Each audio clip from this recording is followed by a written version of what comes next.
First, thread the tag end through the eye of the hook. Pull a decent length of line. Then bend the leader double. Pinch it with your thumb and index finger. And start wrapping around the hook shank and over the leader. Go about 7 reps or more. The thinner the leader, the more reps. If it's a thicker leader, you can go less reps. And then thread the tag end through the loop. Pinch the line so that they don't unravel. And then you pull the leader until it's tight.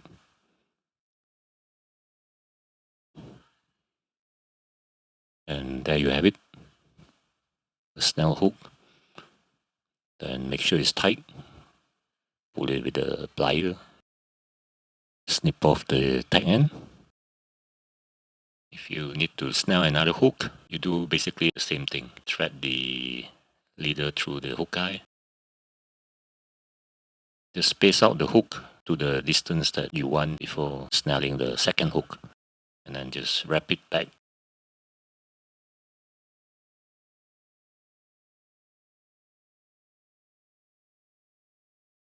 And then put the tag end through the hook eye again.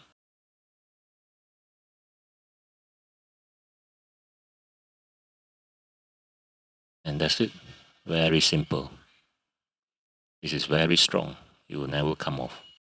If you want the Snell hooks to line up straight, you want to use a hook with a bent eye. If it doesn't matter, then you can use a hook with a straight eye.